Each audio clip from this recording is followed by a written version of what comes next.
There was a time when the entire world around one man was built on falsehood, yet no one questioned it.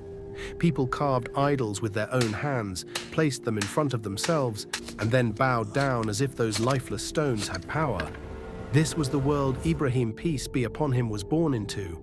A world where truth had been buried beneath generations of blind tradition, where people followed what they inherited without ever asking if it was real. But Ibrahim, peace be upon him, was different.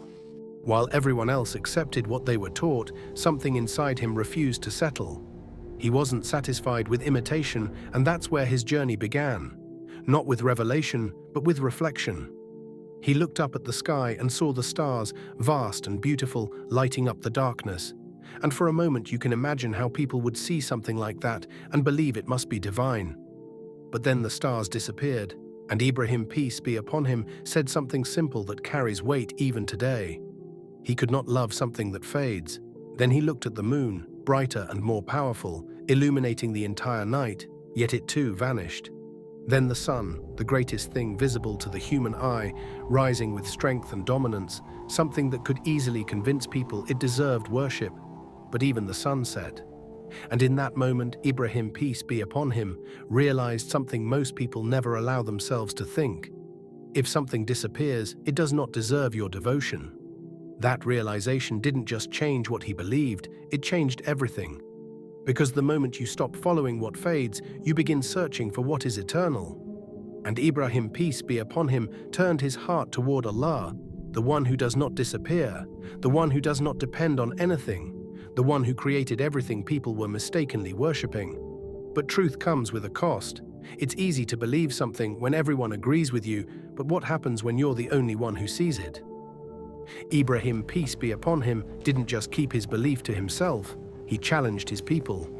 He questioned their idols, exposed their weakness, and when he broke them, it wasn't out of anger, it was to force them to think. But people don't like being shaken out of comfort. Instead of reflecting, they reacted. Instead of questioning themselves, they chose to silence him. So they decided to burn him. Imagine standing in front of a fire so massive that people couldn't even get close to it. A fire built not just to punish, but to destroy.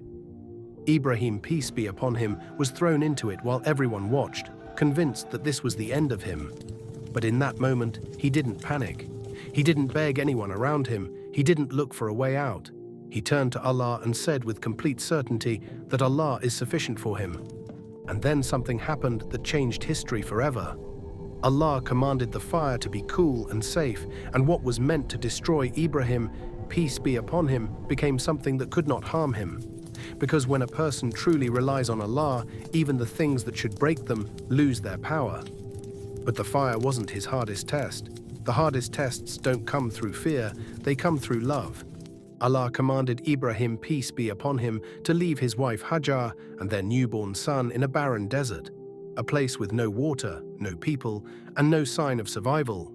He placed them there with almost nothing and turned to walk away. Imagine that moment, walking away from your family, knowing there is nothing around them. Hajar ran after him, calling out, asking why he was leaving them, but he didn't answer. Not because he didn't care, but because this was something greater than emotion. Then she asked the question that revealed everything. Did Allah command you to do this? When Ibrahim, peace be upon him, said yes, her response became one of the greatest statements of faith in history. She said that if Allah commanded it, then he would not abandon them. Time passed, and the little water they had began to run out. The sun grew stronger, the desert harsher, and her child began to cry from thirst. In that moment, Hajar did what any mother would do. She ran. She ran to a nearby hill, searching the horizon for any sign of help, but there was nothing. So she ran to another hill. Back and forth, she went between Safa and Marwa, again and again, not because she knew help was coming, but because she trusted that Allah would not leave them. And then, when everything seemed impossible, something happened.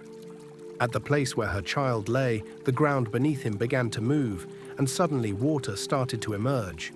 Not from a river, not from the sky, but from beneath the earth itself. Hajar rushed toward it, gathering the water with her hands, trying to contain it, saying Zamzam, meaning stop, stop, afraid it would disappear. But it didn't disappear. That water became Zamzam, a source that still flows today. And slowly, something incredible began to happen. That moment built a legacy.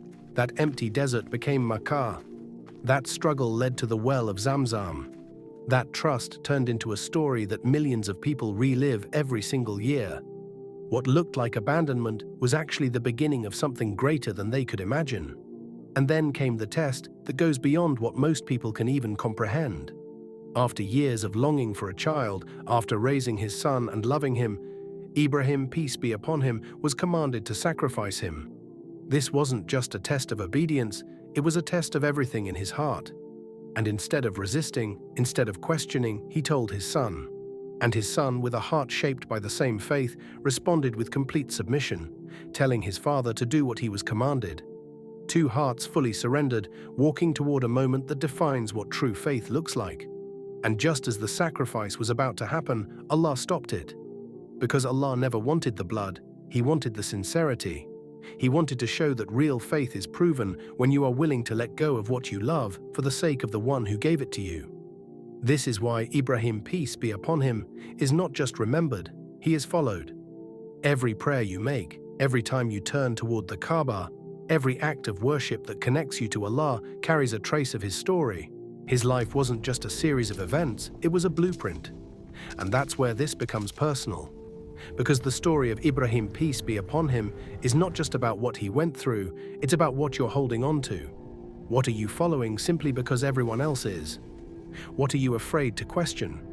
What are you holding on to that you wouldn't give up for Allah? Because the truth is, most people don't reject truth because they don't see it. They reject it because it costs them something. Ibrahim, peace be upon him, chose truth even when it meant standing alone, and that's why his legacy never fades.